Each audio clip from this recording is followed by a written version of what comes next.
In today's video, we're going to talk about how to beat companies like Lvnv Funding, Calvary, Jefferson, these third-party debt collectors who are going out there buying debt from credit card companies, and they're just like going after people. Like they're going after people really hard right now. And I want to help you out so you can know how you can fight back against them. And yes, you can win.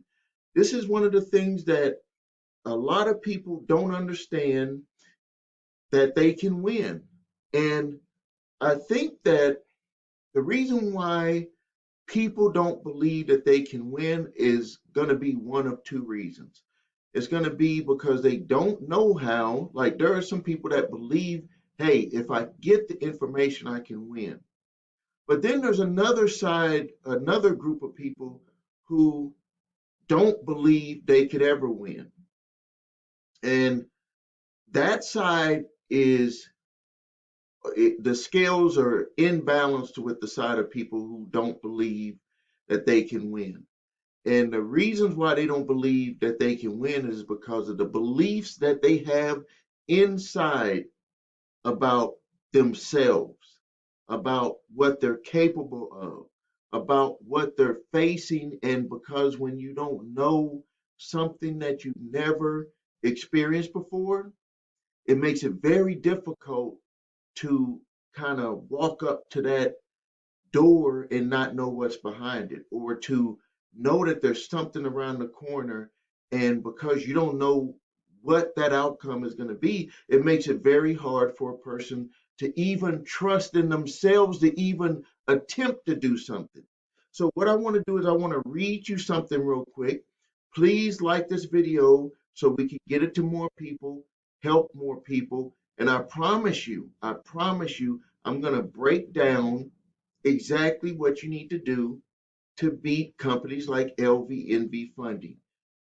But first, just so I don't break any, violate any rules, this is from a book called Project 369. Please get it. On page 36, it has a section about feeling. And I believe that me reading this section will help people who don't believe, number one, that something can happen that they don't know the outcome of. I'm gonna share with you, I'm gonna teach you, I'm gonna counsel you on what I do for myself personally, and how you can utilize your own inner strength to help you fight back against companies like Lvnv Funding, Calvary, Jefferson, any company, and then also to be able to accomplish something that you probably didn't think that you were going to ever be able to accomplish. So let me read this real quick, and then we're going to get into the lesson on how to beat Lvnv Funding. So if you cannot seem to tap into the feeling of your desire fulfilled, that means that if you are trying to accomplish something and you're not feeling it, you don't think that it's going to happen, it means that you have not yet tapped into being the believer. So if you are trying to accomplish something, and I run into this with our clients with credit repair, run into this with clients that we're helping with court summons, is that they have a problem believing that something can happen for them. And the reason why they had that problem is because they're looking at the external. They're not looking at the internal. They're not even imagining something good happening for them, because a lot of bad things have been happening to them, especially if you're being sued and you have charge offs on your credit report. You haven't been paying people. Debt collectors are coming after you. They're sending you letters. You're barely paying your household expenses, living paycheck to paycheck. So you can see how a person can say, well, I have all of these external things that are happening to me. So how can I believe in something? And this is how you start to believe in yourself, is that first you need to understand that these are self-limiting beliefs. And these are things that are based on your external, things that are happening to you external, things that have happened to you in the past. And so what you have to do is you have to become the believer. Remember when I said that there's two people, there's some people that just, they are like, if you get me the information, I believe that I can get this accomplished. And there are people that can do that. I'm one of those type of people. And then there's a group, the other group is that even if you get an information, they don't believe that good things can happen for them. And so they get what they expect. And the reason why they get what they expect, which is negative, is that they envision in their mind that it's not going to work. Even, and the reason why is because it makes them feel comfortable. Like if they try to go up against a debt collector, but they're already in their mind that they're going to lose, and they don't say it outwardly, but their body language, the way that they envision, hey, they're going to come after me. They're all of these things are just running through their head, and I've had clients that we've had this before, where it was just they were always, when we talked to them, they imagined the worst. Like they could see the debt collector coming at them, taking stuff. Like I just had a YouTube subscriber say they got a writ where they're going to try to come take everything. And you can imagine when people say that they're going to try to take stuff, what's running through their head. You already know. So what you have to do is you have to disregard, and I know that this could be tough. You have to disregard the logic, and you have to go with you have to become the believer and believe that if you can envision you winning against a company like Lvnv with the information that I'm going to give you, that it can happen for you. Good things happen to people, and a lot of people just call it miracles. So think about it this way. That's the easy way for people to think about things, is to say, well, it was a miracle. If it's a miracle, why did it happen for someone else who didn't think it was a miracle? So that's because the person who had it happen to them that didn't need to think that it was a miracle had it in their mind that if they got everything lined up the right way, that at some point something good was going to happen. The other person who doesn't believe good things can happen to them always thinks when something good happens for them that it's a miracle, that it's some type of miracle. And I'm here to tell you that miracles can happen, but more 99.9% of the good things that are going to happen to you in your life come from preparation and come from belief, belief in yourself. Because when you believe in yourself, you think a different way, you're more creative, and you project that, and the universe gives you what you expect. So if you expect nothing good to happen, it has to give you some stuff doesn't that's not good, because you would be thinking to yourself, well, how can you think bad things and good things happen to you? It just doesn't happen that way. So now let's get into a response that we just finished up for a client. Actually, this client was facing $5,261.29. Now, every case is going to be different when dealing with these third-party debt collectors. You have to destroy the documents that they provide, and then you have to also put into your affirmative defense some things that they either left out or what they're required to provide when they're trying to sue you or someone for a debt that they've purchased from an original creditor. So the first thing that I've always told people to do, and you can put together your court summons response first. Let's just start at the beginning. The first thing that you got to do is you cannot disregard the allegations that they've put in the court summons or citation. So those points, 1, 2, 3, 4, 5, whatever, however many it is, sometimes they go overboard and they'll put 20 or 25 allegations against you. You have to answer all of those. You can answer those not enough information to admit or deny. You can admit to them depending on what it is. It could be just simply saying that you resided in an address. It could be something simple saying that you did uh, uh, fill out an application for a credit card with the original creditor. Stuff like that could be, just where you just say, hey, I admit or I deny, but that does not put you to, don't worry about that because that still does not answer the question about the third party debt collector who is trying to sue you. So you will be able to put up your defenses against them based off the paperwork that they provide you and then based off of the information that I'm about to share with you right now. So the first thing that you would want to make the third party debt collector provide you is a contract between you and them. This is your affirmative defense. This is where you're wanting them to provide you a contract between you and Lvnv funding, or you and Calvary, or you and Jefferson portfolio, whoever the debt collector is, you want them to provide that information. Then the next thing that you want them to do is you want them to provide you the information that allows them to have access to your personal data.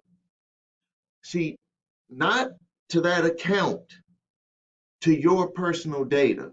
There's all types of issues going about right now with people, with companies, and also people, hackers, but with companies getting access to individuals' personal data. Now, I'm going to loop that around to show you why that's very important, because that's going to go into the other documents that they're going to be providing, and that does not have your information on there.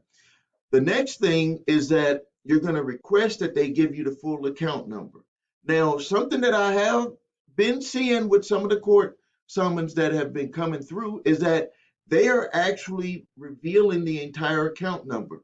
This was very important because you could have had multiple accounts with a original creditor, especially with a credit card company. Sometimes people have one or two cards with them, and the account number could be the same, or it could be, I mean, it could be different, but just the last four digits are different, or it could be totally different. And you would just want to know, have complete information on that.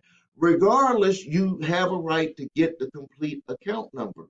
Because I mean, what do they own the account or do they not own the account? If they own the account, they would have all of the information. So this is something that you can challenge with their own documentation about that. And then if you think about it, why would the original creditor, if they're selling them a debt and they're assuming the responsibility of having that debt, why would they hide the complete account number? Wouldn't they want to put that debt collector in the best position to be able to collect that debt? Now, the next thing is, and this is very important, is that the debt collector must prove the claim. Now, let me clarify what I mean by prove the claimed amount.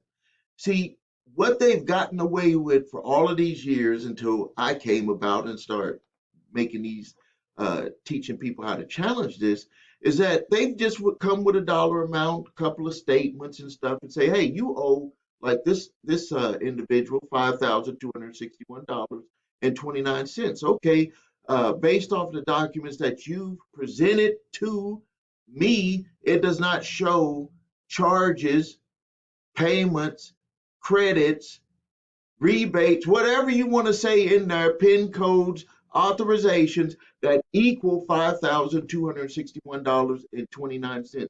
That documentation, I need to see that. If you were the original creditor, this is, my thinking when I came up with this, is that if you were speaking to the original creditor and you said, well, hey, they're saying that you're saying that my balance right now is $5,261.29. Please give me a record of all of that accounting so I can see and reconcile. I don't remember some of those charges. I don't remember the balance being that high. I want to check the fees. I want to check to see if there's some things that were adjusted that I did not know about, because I may be disputing them with you. With the third party debt collector, they don't have access to that information. They don't want you to even think about asking for that, because if you start to ask those questions, that's going to make them have to get documents that they cannot go and get. No original creditor is going to give a third party debt collector the information about uh, the accounting records for a debt that they've purchased. They're going to give them a few statements. They're not going to give a full breakdown on that. This is access that they do not pass over to them. It may even be illegal. I haven't found the full laws on that, but it may even be illegal for them to even share that information in the way that it is accounted for with the original creditor. The next thing is, when they buy these debt portfolios, these are some things that I need you to watch out for. Is that when they buy these debt portfolios, it doesn't have the debtor's name attached to the actual contract for the debt portfolio. It will have an assignment number or a portfolio number. It won't have that information, the individual's information on there. It won't even have the individual's account number. So they've actually produced a document that really, if you think about it, what is it? Does it, if it's challenged and there is no original creditor who is going to show up to court and testify for them that that document that they presented, somewhere we're supposed to just imagine that your name is in that portfolio. And then what they'll do is they'll try to give some other documents to say, okay, well, we have this document that has all of these other names redacted and it has your name sitting on there. And you think that that's going to be enough? It becomes enough if no one challenges it. But if you challenge that, and you can say, well, connect this document to this contract that you have with the original creditor, with my name attached to that. Go back to the original creditor and tell them to put my name on that contract that you just purchased. They won't do that. They will not do that. And there's some reasons why I believe that they won't do it. Is because if you read the contracts when they buy these debt portfolios, they have some crazy wording in there that these debt collectors uh, don't want you to really pay attention to. Is that they say that the debt collector assumes all rights and responsibilities, and they do not guarantee that there are any errors with the portfolio. And so that is something that you would challenge with them. So number one, you're going to challenge the how did they come up with that claimed amount, that dollar amount. And then the next thing that you're going to do is you're going to challenge stating with their own document that they gave in the summons, if they provided it. A lot of them try to hide it. Is that the original creditor said that I'm not guaranteeing that this portfolio is 100% accurate. So if we go back and they're saying that they bought this debt portfolio, they gave that little sheet that had your name on it with redacted information, and then they're going to pass over their own contract that says from the original creditor that we cannot guarantee that there's no errors in this portfolio. Okay, we have a problem. Houston, we have a problem. We have a big problem. A big problem that the debt collection companies like Lvnv funding do not want you to know about. The next thing that you need to watch out for on those documents, and I've seen this with some credit card companies, is that the debt, the original creditor, the credit card company, forbids they forbid the debt collection company from selling it to another debt collector. So now explain this to me. And we just had one that was just totally thrown out because of this. If the original creditor said that you cannot sell that debt to another debt collector, that you have to just give it back to us, and a portfolio company buys the debt, and the portfolio company always sells the debt to another debt collection company, the reason why is because they want to protect themselves because they know that some of the debt collection companies that go out there can break some rules, and so they want to protect the portfolio company. Like Portfolio Recovery Associates is actually LVNV funding. They just have a different LLC for LVNV funding. But Portfolio Recovery Associates and Resurgent and Sherman, they buy the debt, they transfer it all between each other and get it out to LVNV funding. Or some of the time Sherman might try to collect it. You never know. What I'm this the bottom line is that you need to watch your documents and read through them because some of the original creditors, because of the issues that have happened, they don't want to get pulled into court. They say if we sell it to you, Mr. Third Party or third party debt collection company, you cannot resell it. You just have to give it back to us. So look at your documents to make sure that that wording is not in there. The next thing that I want you to put into your defense is that you want to see if the portfolio company or the original creditor filed a 1099-C. Now, I want you to call the IRS to see if you have any 1099-C cancellation of debt filed in your name. Just say it like that. And then if they do ask, you can say, well, it was with this company.